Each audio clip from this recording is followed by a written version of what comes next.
gentlemen, and welcome to another week of This Week in Crypto.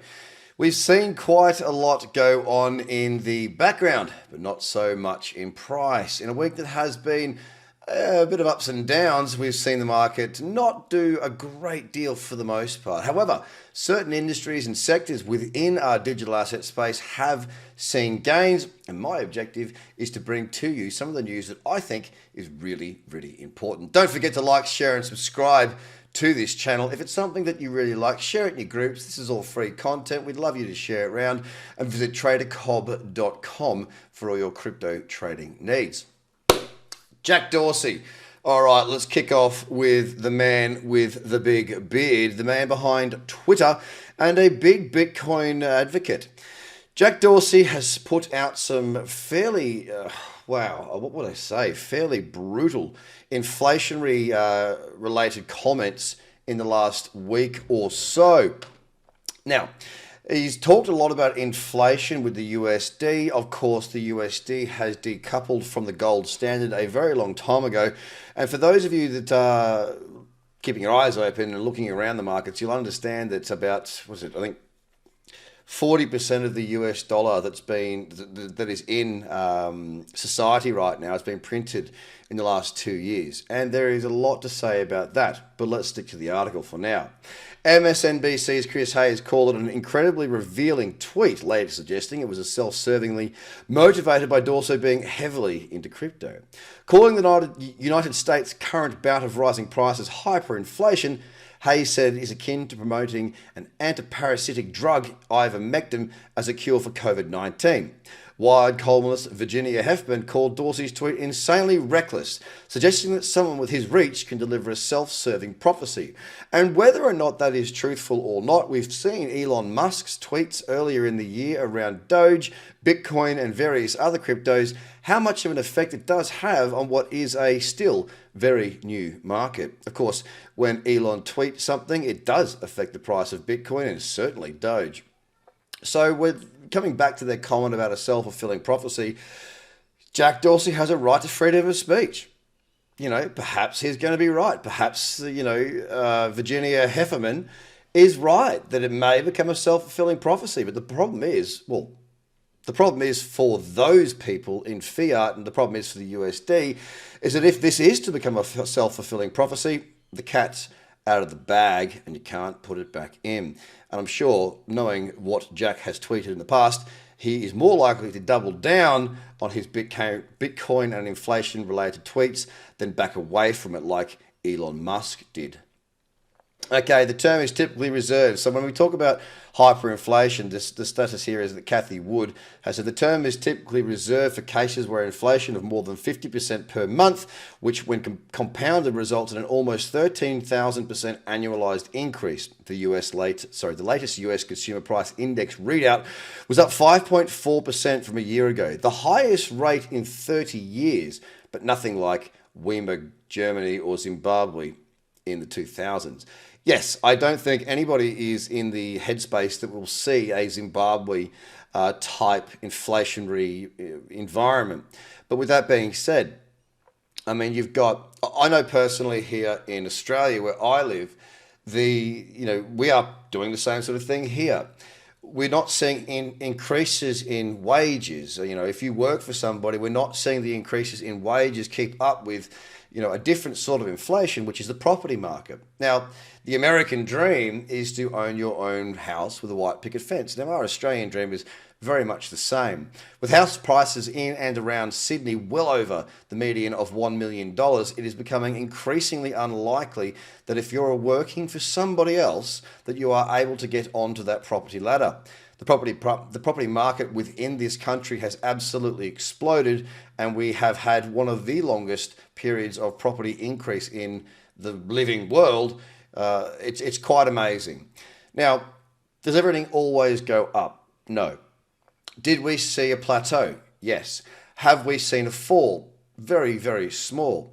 But at the end of the day, unless there is international investment, which I will suggest that is not that good for the Australian people, If we are to keep up with our rising property prices and avoid any defaults and major issues throughout our banking system like we saw in the GFC of 2008, which didn't affect Australians too much because of our strict banking regulation, if something like that were to occur, well, it would be good for those that don't have property to get into the market, but Australia seems to not want to do that.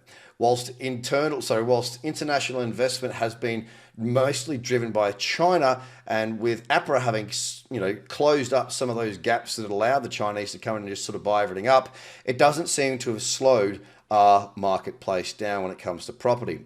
As a 37-year-old Australian with 2 children, I can tell you right now that it doesn't make much sense for me to go and spend $6 million on a house to live in an area that I want to live in without ocean views. So the hyperinflation conversation comes back to Australia's property market as well.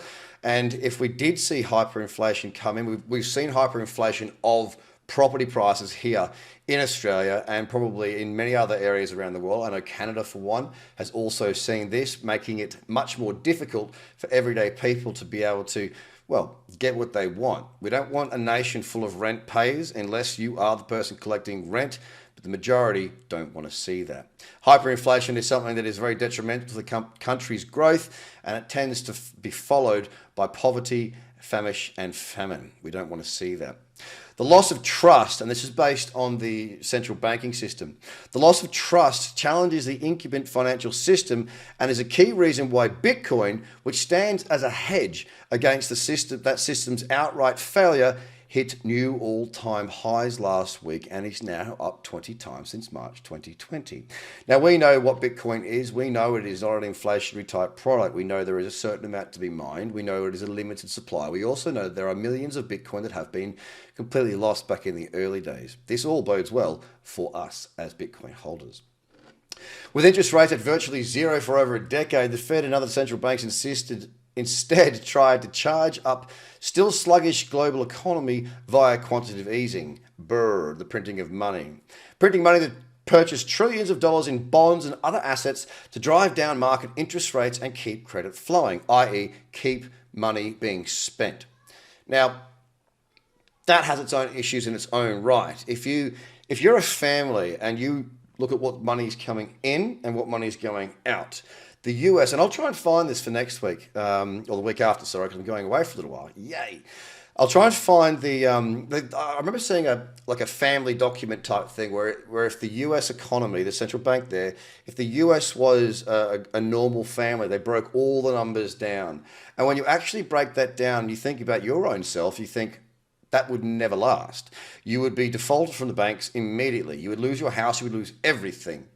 But they don't.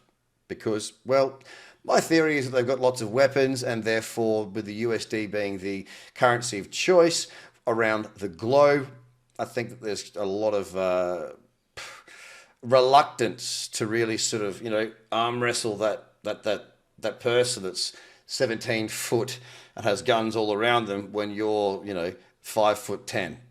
Doesn't make much sense. On the other hand, the Fed is also worried that if it was too overt in telling the market not to worry, it could drive asset prices too high, fostering a dangerous bubble. Now, many will suggest that we are already in that bubble and the asset prices are too high. With new money being printed and bonds being purchased, it does prop up an economy.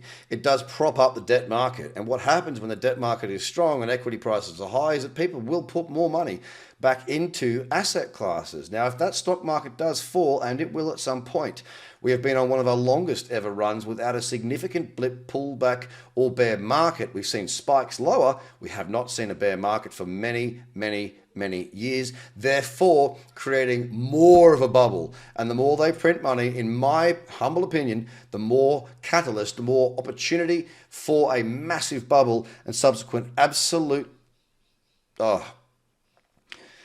it's not going to be pretty. Sure, it is certainly not something that I stand on the sidelines and look at and go, well, that would be good because crypto, I don't think it would be good for crypto either. The bottom line is this: I don't want to see the world collapse. I don't want to see people out of money. I don't want to see retirements ruined, families broken. I don't want to see that environment. It needs to take some accountability. But the problem with the democratic society is we tend to work in 4-year terms. So everybody is focused on the 4 years ahead. Keep me in power, get me back in, and we don't seem to have long-term plans.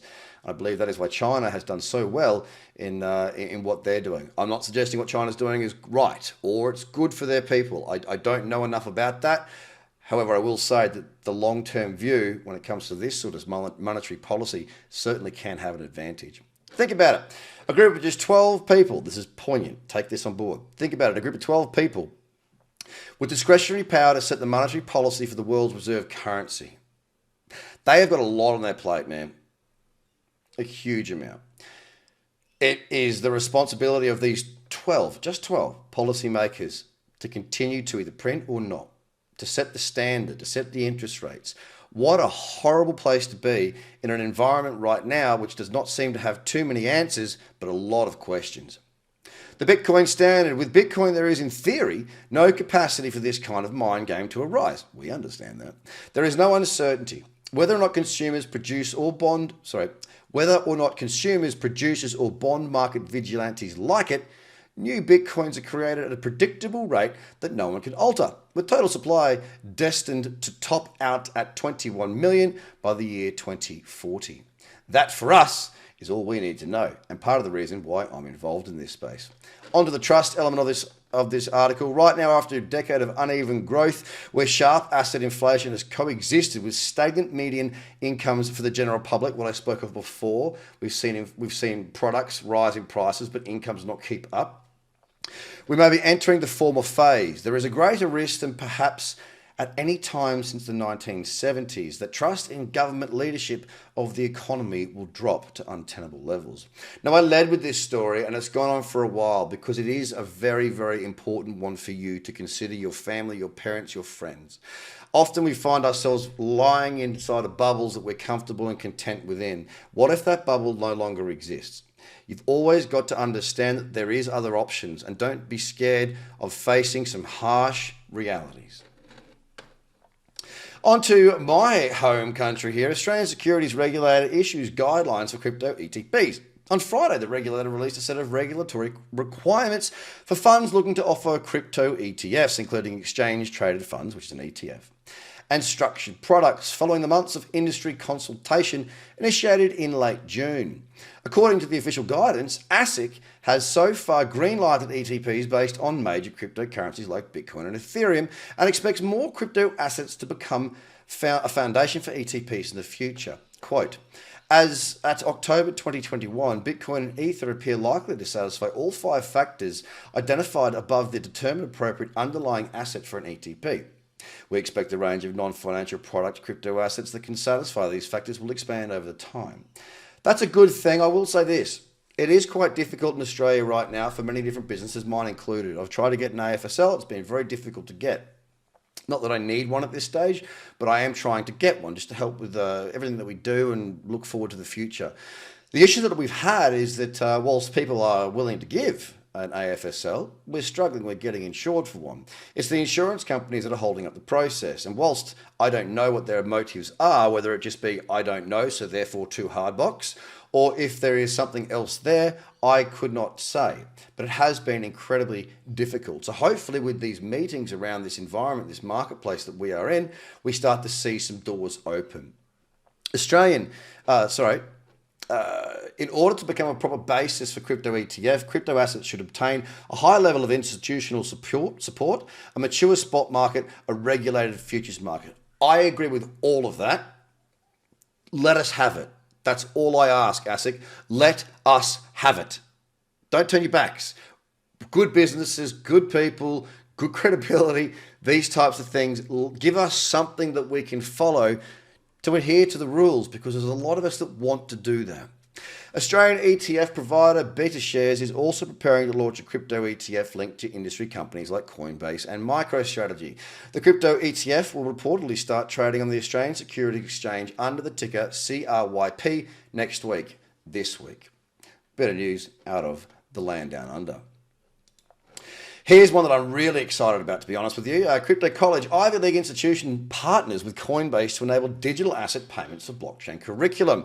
This is very exciting. As we know, there's a lot of stories out there. I personally know a number of people that whilst they were going through university paid their tuition through day trading. I also know a bunch of others that absolutely lost everything due to day trading as well. Bottom line is, though, those that got into the space being, tech savvy and whatnot, they may have seen their portfolios increase significantly. What they want to do is invest in their future education with their digital assets. And here's the good news.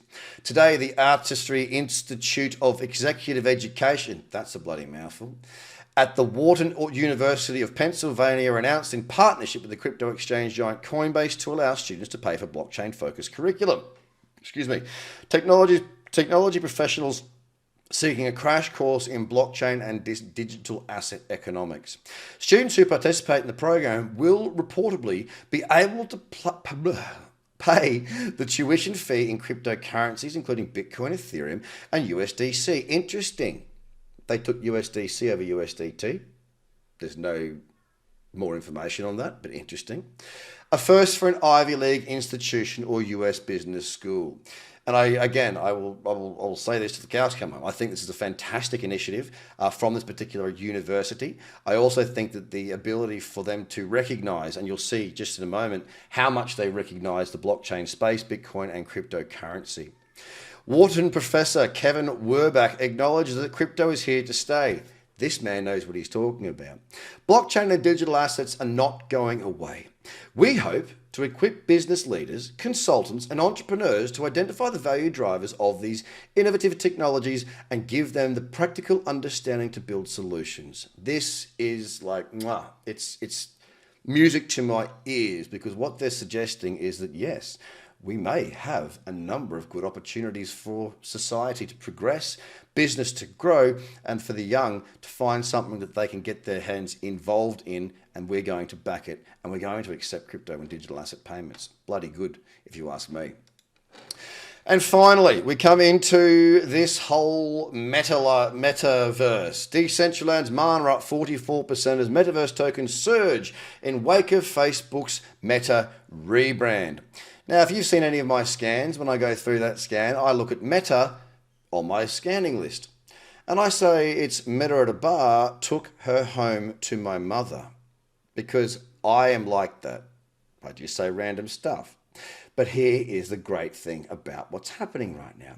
Cryptocurrencies associated with the Metaverse, a persistent, virtually shared universe, saw double-digit gains over the last day in the wake of Facebook's announcement that it would rebrand as Meta, with a mission to bring the Metaverse to life. And don't forget that on your apps and whatnot, when it comes to the social media side, it will still be called Facebook. It will not be called Meta. That is the head overseeing company of Facebook that will be rebranded as Meta, and I'm sure they will have a side project that will infiltrate into our Facebook feeds, Instagram, and potentially WhatsApp, as Facebook owns all three. Decentraland's Mana token led the pack with a 24-hour gain of 44.6%, followed by Sand up 21.5%, while Engine also saw gains of 10% as well. So a user could, for example, buy NFT clothing. So we're looking at NFTs and within games and within a metaverse, right? So we obviously know that there are gaming applications out there, just the same as in traditional games where you can buy skins for a gun or, a different jersey or socks, or you can customize your player experience, so to speak. Well, what they're looking to do here is use NFTs to provide that. So a user could, for example, buy NFT clothing for their avatar on one platform, say Decentraland, and take it with them to another, say Sandbox. Now that's also a big thing. That's like a bridge where you can take your, assets and your, individuality from one metaverse into another. I think that's a very big thing, because what that does is it means that essentially you're walking within a society as opposed to walking within a game. It's like going to a nightclub where you can go through all the doors and you can understand and be a part of the nightclub, but you can't take your drink to the next one with ease. What we're seeing here is the opportunity potentially, because it's not done just yet, to take everything with you and exist in an online persona online across many different games and platforms. I see that as being something that will really take on. In September, it announced a $50 million investment back to Facebook's Meta in Metaverse-related initiatives and partnerships. So all in all, it's a huge step in the right direction. Whether or not Facebook is going to have, or Meta I should say, any major steps forward in the space is unknown. Whether or not they'll use their, 7 billion people or whatever it is on their platform to understand more about this, digital asset space, NFTs, Metaverse is another question to be asked. But bottom line is the trajectory right now and the direction that the market is going is that Facebook is not required to help this continue to grow. Facebook is seeing it grow and taking advantage. So across the market right now, whilst we have a bit of a choppy market, whilst we wait for a bit more of a pullback, I believe that there is potential for Bitcoin to pull back to 53,000 based on a weekly chart. We do see more and more positive news coming out. And I don't just cover everything positive. And I don't just, like some of the stuff on Jack Dorsey, some of the stuff there was not seen as positive. I look at what is positive for our space because it's an understanding of our community and how we take things on that I think is important for us as investors and traders. And of course, if you did like this video, please like, share, subscribe, visit TraderCobb.com and turn on those notifications. You have a bloody good day and I'll speak to you very soon. Bye for now.